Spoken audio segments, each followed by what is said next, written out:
Dinosaurs. Dinosaurs are awesome. They always have been, and they always will be. And dinosaurs in movies are even more awesome. Jurassic Park in 1993 showed us that very thing, just how awesome dinosaurs could be across the big silver screen. But ever since that colossal movie left its stamp in movie history, there's always been something with every single dinosaur movie entry that has fallen short of the magic that was captured back in 1993. Maybe it's the fact that we've seen too many dinosaur movies over the last 30 plus years, and we're generally just less impacted or less interested when a big dinosaur goes roar.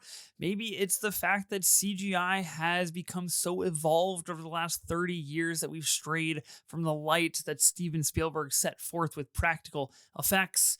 Maybe it's just the fact that the Jurassic franchise doesn't give a shit about making good movies. Whatever the case is, dinosaur movies just aren't the same. Regardless of that fact, Jurassic World Rebirth is here. The seventh installment in the Jurassic franchise. Is this the installment that will evolutionize the Jurassic franchise? Or is it another installment that is just a big pile of fossilized dinosaur bones in a prehistoric franchise that refuses to change? After the debacle that was Jurassic World Dominion, the previous installment in this franchise, going into Jurassic World Rebirth, my expectations were low. I will be honest with you. I really didn't expect a lot from this movie, but my final rating of this film might surprise you, because it did surprise me. I'll start my review spoiler-free, and I will let you know when I enter spoilers. Rather, the dinosaur roars will let you know when I enter spoiler territory, so don't worry if you haven't seen Jurassic World Rebirth yet. You can stick around for a couple of minutes to kind of get my spoiler-free review and thoughts on the movie. Rebirth takes place 5 years after Jurassic World Dominion, a movie that frankly I don't remember a single thing about, and I have no idea what happened in. I don't think a lot of people generally know what happened in, and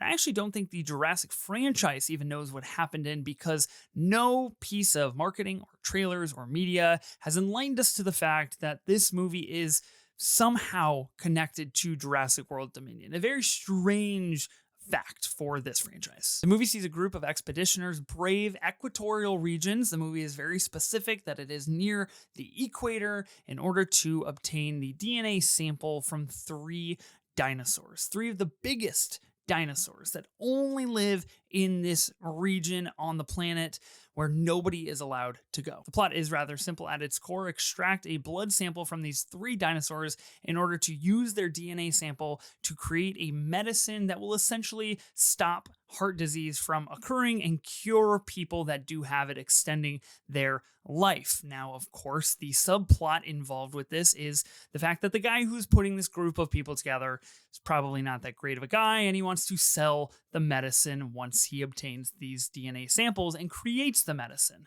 Oh no. Rather swiftly, this group is put together and they expedition to this isolated island where dinosaurs live, only for things to go awry, of course, because this is a 2-hour and 13-minute movie. This group does consist of Scarlett Johansson, Jonathan Bailey, Mahershala Ali, Academy Award winning Mahershala Ali, and Rupert Friend. These are kind of the 4 main characters that we stick with for most of the movie. But I do want to put a pin in that most of the movie context, because that's something I want to revisit here in just a second in the spoiler section of my review. A couple of final spoiler-free thoughts about the movie, the narrative, the actors. Now, the actors are all individually fairly good actors. One of them has an Academy Award.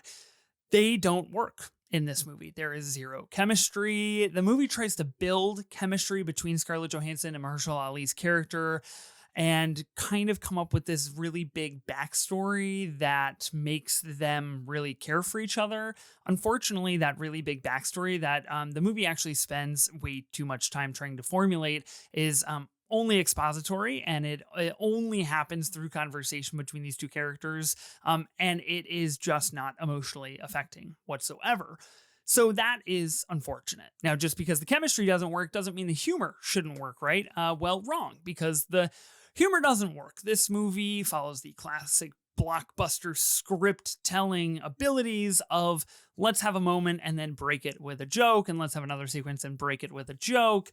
That didn't work for me, and honestly, it didn't really work for anybody in my theater at all. A theater that was incredibly busy and packed. I would say like 80% full of people, which I never ever see at the cinema that I go to. And that's telling that nobody really laughed at any of the very key designated laugh bits in this movie. Let's dive into spoiler territory and talk about some of the things that happen in the back half, in the last act, in the last 20 minutes of this movie that I think provide a much more interesting conversation about why this movie actually just kind of doesn't work at all. I mentioned I wanted to put a pin in this we stick with the stars of the movie for most of the movie kind of thing, and I feel like Chris Farley doing the SNL skit with this. If you know, you know. The thing is, that's not really like actually true, because the movie ends up splitting our time between our core group of movie stars and this other group of family, a dad, his two daughters, one older, one younger, and then the older daughter's boyfriend. And we take a significant portion of the first act to become introduced to this family, only to find out that their boat is capsized by a big dinosaur that our main group is actually looking for. They rescue this family. And of course, perilous situations arise between these two groups of people. Now, I didn't like the fact that the narrative split into these two groups, and I thought it was really kind of lame narratively to take that approach. And I could kind of see through what they were trying to do in the movie, which is like two groups means more dinosaur encounters.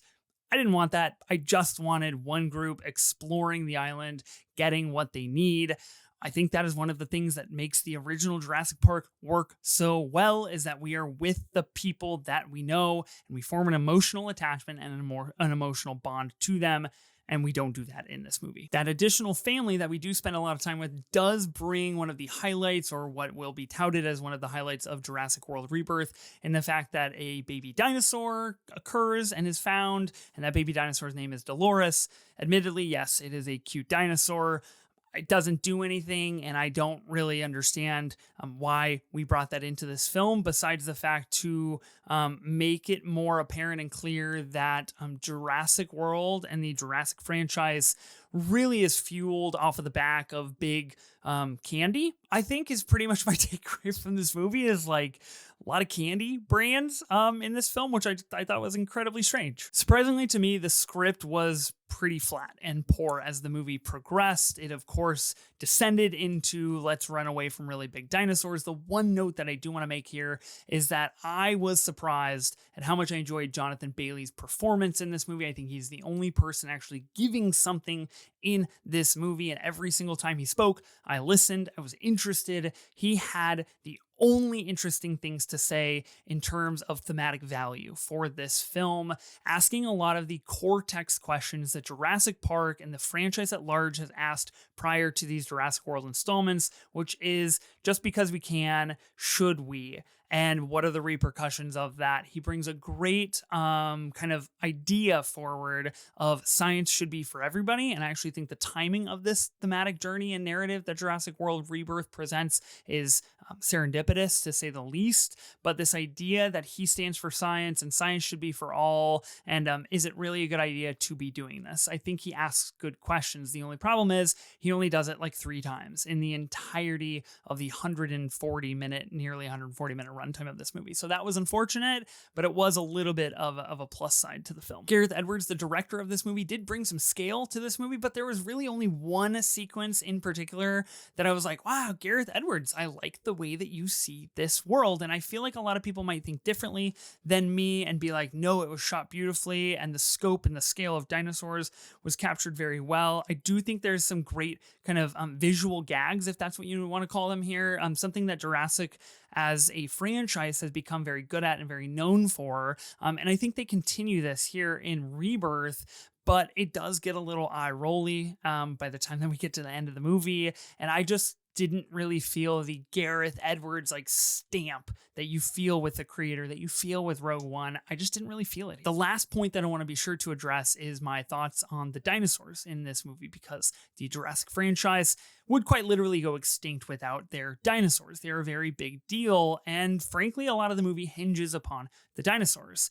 Now, it's very clear in this movie, and it is repeated multiple times, that the 3 dinosaurs that they are hunting after for the blood samples are the 3 largest species of dinosaurs that are existing on this island. That is not something this movie shies away from.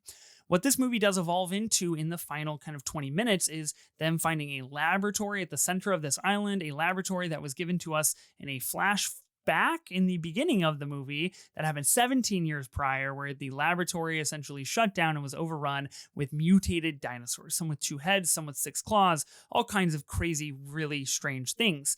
These mutated dinosaurs come out at night when this place is lit up and when our group is assembled here in this very close-knit, tight location, expecting a helicopter to come and rescue them. Now, of course, a very classic plot occurring with this, where our team has a time crunch. They are trying to make it to safety, but they are hindered to do so by these very large dinosaurs. Big dinosaurs are generally pretty cool. I think we have really lost the plot. And I did not enjoy the dinosaurs in this movie. I thought they looked really dumb. I thought they were really lame, and they acted quite stupid, actually.